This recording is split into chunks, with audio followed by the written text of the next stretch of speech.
dans cette section, nous allons créer un premier programme qui dit juste bonjour, bonjour le monde. Mais cette fois-ci en utilisant le NetBeans IDE que nous avons téléchargé dans les sections précédentes, hein, et que nous avons installé dans l'ordinateur. Alors, le programme que nous souhaitons exécuter, c'est le même que celui qu'on a créé précédemment. Il se borne à dire bonjour le monde, hein, à l'écrire sur la console, hein. Donc, on va faire exactement les mêmes configurations. Ce qui fait que on peut très bien reprendre le programme qu'on avait déjà dans le bloc-notes, hein. Alors, donc on va mettre en route euh, NetBeans. Une fois qu'on l'a en route, on a ceci. Voilà. Alors, il peut y avoir d'autres projets, déjà des projets sur lesquels vous travaillez. Eh bien, on va nous créer un nouveau projet, New Project. C'est un projet Java. C'est pas Maven ni autre chose, hein. Donc voilà, c'est un projet Java. C'est un projet Java Application, donc application Java. Eh bien, alors je vais monter un tout petit peu. Voilà. Je choisis Java Application. Donc, create a new Java SE Second Edition Application in a standard IDE. Voilà. Donc, je vais faire Next. Voilà. Et puis, je donne un nom à mon projet, hein. Je pourrais l'appeler, par exemple, Hello. Admettons. J'indique l'endroit où je vais mettre mon projet. Alors, dans notre cas, c'est C NetBeans Project. Vous pouvez mettre là où vous voulez. Il suffit donc de créer ce répertoire préalablement. Donc, on voit très bien que le project folder, donc le dossier du projet sera donc le project location, l'endroit où on l'a mis, voilà, jusqu'à là, et le nom qu'on a donné au projet qui est Hello. Vous voyez? Alors ensuite, est-ce que le projet, est-ce que l'assistant ici va nous créer une classe main? Bon, on va dire oui, create main class. Donc nous aurons hello.main, hein, hello.main. Donc je vais ici je peux mettre hello d'ailleurs, ça sera plus sympathique. Voilà. Et set has main project, c'est-à-dire que ce projet-là, comment dire, sera un main project. Autrement dit, l'application va être lancée depuis ici, hein. Il y aura donc une méthode main. Donc je fais finish et puis j'attends. Donc create new project, vous voyez, il travaille. Voilà le projet qui a été créé. Vous voyez, il est là. Hello. Donc voilà les packages, source package, avec un dossier ici, hello, qui contient main.java. Vous voyez, regardez donc. On a un package hello, c'est le dossier de base que l'on référence ici. On reviendra sur les packages. Et surtout, notre classe de base s'appelle donc pardon, public class main, voilà, qu'il a créé pour nous, hein. On aurait pu dire public class hello, par exemple. Donc pour nous, c'est main, public class main, voilà.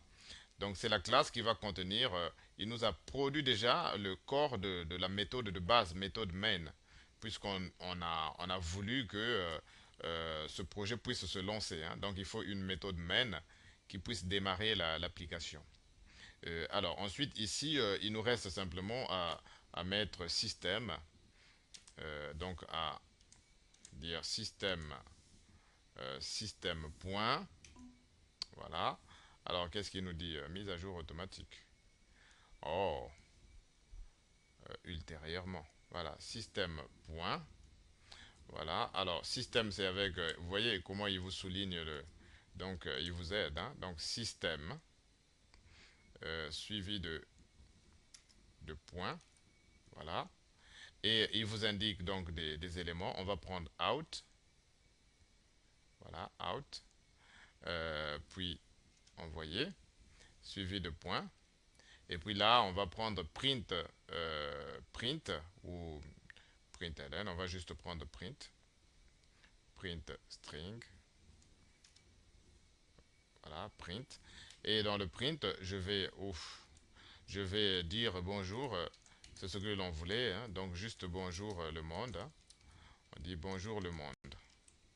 Voilà, bonjour le monde. Vous voyez? Bonjour le monde. Alors ici, vous dites pourquoi on n'a pas importé le lang là. Pourquoi on n'a pas importé Java Lang? Parce que par défaut, il est importé à vrai dire, hein. Mais on peut très bien l'importer, hein. Il n'y a pas de, y a pas de souci. Alors, voilà ce que fait notre programme. C'est juste, c'est pas grand-chose. Mais il va fonctionner, il va fonctionner, hein. Donc, tout le code va être dans la classe, et notamment ici la méthode main, qui est le point d'entrée du programme, hein. Donc, je pourrais sauvegarder mon programme. Donc, sauvegarder, enregistrer. Et puis, pour le lancer, pour le moment, vous occupez pas de tout ça. Donc, l'important pour vous, c'est de savoir lancer. Donc, pour lancer votre programme, vous le faites depuis ici. Vous dites exécution, exécution. Donc, vous attendez, il va exécuter. Et il va vous sortir une fenêtre output ici. Vous voyez, output hello run. Et il vous a indiqué bonjour le monde. Vous voyez, bonjour le monde. Hein, donc, très, très intéressant. Donc, si j'avais mis println, par exemple, j'enregistre mon programme et bonjour le monde, il me permet d'aller à la ligne, hein. Le println me permet d'aller à la ligne. Vous voyez, bonjour le monde, je vais à la ligne. Build successful, total time 0 secondes. Donc, le programme a tourné correctement avec le résultat attendu sur la console. Voilà comment on peut travailler avec ce genre de logiciel. C'est plus intéressant de travailler comme ça parce que on a directement la visualisation de notre projet avec les différentes classes. On peut voir les différents membres, hein, ici, les différentes méthodes, les différents attributs ici. Et puis, il y a des possibilités de débogage, il y a beaucoup, beaucoup de possibilités avec ce genre d'outils IDE, donc NetBeans IDE, euh, ou d'autres, hein, comme Eclipse qui font la même chose. Voilà, vous savez maintenant faire tourner un programme sur NetBeans.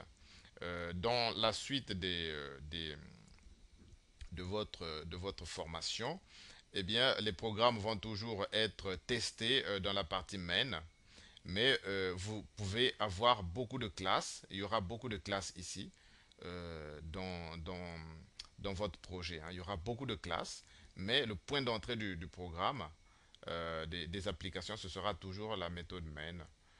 Et c'est là que vous pourrez créer des objets, etc., qui vont utiliser les classes que vous aurez définies ici.